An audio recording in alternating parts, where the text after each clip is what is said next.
Extroverted feeling and introverted intuition are the two main cognitive processes of an INFJ. This indicates that they internalize their feelings and rely heavily on empathy and other considerations when making decisions. INFJs have a natural ability to see things from other people's perspectives. Unfortunately, this can make them extremely exposed to harm, as they can be highly sensitive to those around them. As a result, when they develop into mature, fully realized INFJs, life can be both extraordinarily difficult and wonderfully wonderful for some INFJs. A mature INFJ can be any age, even though for most of them, maturity comes with experience and age. An INFJ who has mastered their strengths is considered mature. They accept that life's journey involves stops, detours, and traffic bottlenecks because they realize it's more about becoming than achieving. Let's examine what happens when an INFJ attains maturity in more detail. If you like this video, kindly hit the like button and share your thoughts in the comments section below.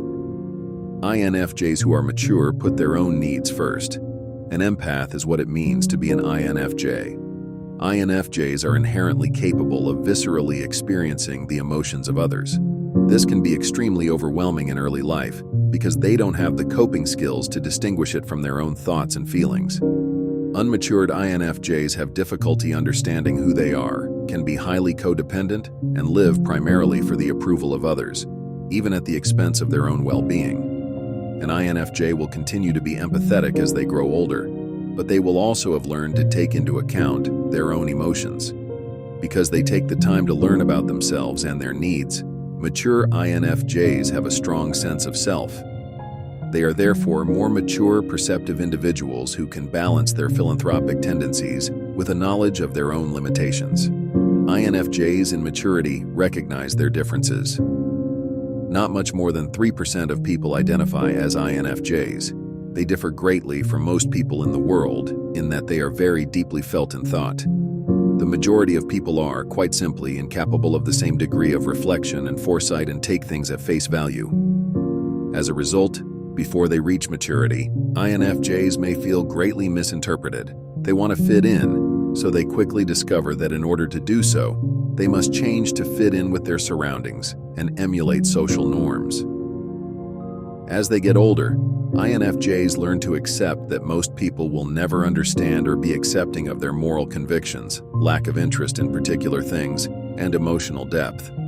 They live more true to who they really are and no longer seek approval from others. The people who are meant to be in their lives, in their opinion, will accept them for who they are, and the others should just fucks off. It is better for them not to have them. Effective communication in mature ENFJs. Before they reach adulthood, INFJs often struggle to express their feelings and ideas to other people. These INFJs typically take a long time to warm up to someone and are more concerned with other people's feelings and thoughts than they are with their own. They also don't usually speak up unless it is absolutely necessary. As a result, most people may perceive these INFJs as being extremely aloof and distant. A mature INFJ, on the other hand, will come across as extremely composed and amiable. They will be upbeat and generally cheerful, using their empathy to comprehend other people's perspectives.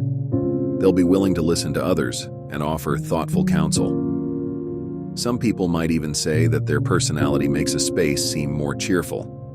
Mature INFJs will still need their alone time, but since they are more developed, they will be able to express this need to others. They'll be adept at assuring their loved ones that they'll be back after this crucial period of time. You can therefore get along with mature INFJs very well.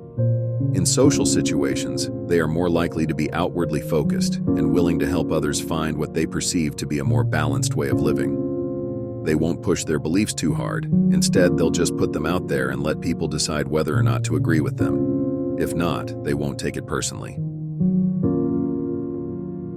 Alone time is used by mature INFJs to recharge rather than to escape. INFJs who are still developing frequently experience a sense of overwhelm from the outside world.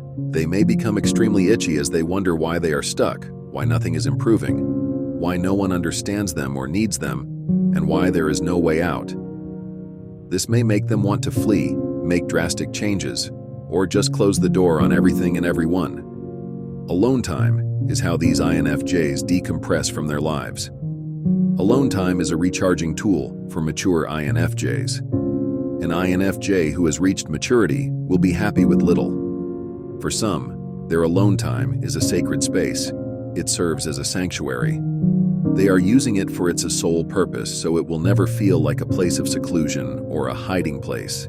It is where they should repair.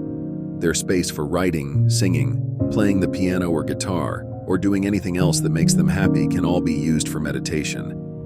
They will use it as a space to reflect on the most profound questions they have about humanity, their future, and their unique roles in their families and social circles. They will then reappear fearlessly, better and more complete, after this period of time. Mature INFJs avoid needless door slamming. Cutting people out of their life is known as the INFJ door slam, and in some cases, it can be a healthy and necessary way for an INFJ to defend themselves in toxic relationships. However, rather than using the door slam as a last resort, immature INFJs frequently use it as a solve-everything solution. They typically give up too soon or don't try at all when it comes to discussing the underlying problems in their relationships. They take a defensive stance in every conflict. When it comes to conflict, mature INFJs approach it with a goal in mind. Their emotional intelligence is significantly higher. Their responses and cognitive processes are far more measured. They are adept at diffusing tense situations long enough to address the core problems by using their empathy to see things from other people's viewpoints. This implies that it will be carefully thought out and absolutely necessary if and when they decide to cut people out of their lives. INFJs who are mature don't lead dual lives. Most young INFJs have problems with their sense of worth. This is due to the fact that their advantages are seldom regarded as ideals. This is especially true of INFJ men, who don't always conform to the cliched ideas of what it means to be a man in our society, like acting macho and hiding one's emotions. They will then try to hide their true feelings and appear tougher than they actually are in order to fit in. Some INFJs can project such a sense of confidence into their fictitious personas that others start to believe it's actually them. Essentially, their fears are causing them to live a kind of double life. INFJs mature enough to let go of other people's ideas about who they ought to be and behave like. Their kindness, sensitivity, and refusal to step on others in order to achieve their goals do not make them feel guilty. They take their time coming up with their own ideas about what it means to be a man or a woman, father, mother, or whoever else they choose to identify with. Mature INFJs do not fear failure. Whether or not they are mature, INFJs have a lifelong obsession with perfection. An INFJ is what they are because of it. There is a difference, though. The corresponding fear of failure that immature INFJs have prevents them from taking advantage of opportunities and attempting new things. Even for something as basic as sending an email, they might proofread it 6 or 7 times to look for errors, and then they might begin to worry about how the recipient might interpret their tone. Were they overly severe? And perhaps if they included a happy face? And so it goes on and on. For these INFJs, a straightforward task that ought to have taken 5 minutes can easily take much longer. This is due to the fact that their self-worth is intrinsically linked to how well they accomplish any given task. INFJs are more cognizant of and accepting of their human frailties as they get older. Even though they still battle perfectionism, they frequently give themselves a lot more leeway to make errors. They see these kinds of events as chances to grow and perform better in the future. INFJs who are mature control their perfectionism and don't let it stop them from achieving their objectives. An INFJ's lack of maturity can be attributed to a variety of factors, too many to discuss in one video. Some INFJs haven't experienced a lot in life, so it makes sense that their viewpoint is more limited. Others have not made an investment in their own personal growth. Some people attribute it to picking up unhealthy coping techniques from their upbringing or from living in unstable and abusive environments. For these INFJs, the path to maturity can be difficult and frequently seem unattainable, regardless of the cause. But it's definitely conceivable. All INFJs need to do is learn how to organize their lives by choice rather than by accident. They must have faith in their instincts and not feel guilty about displaying their abilities.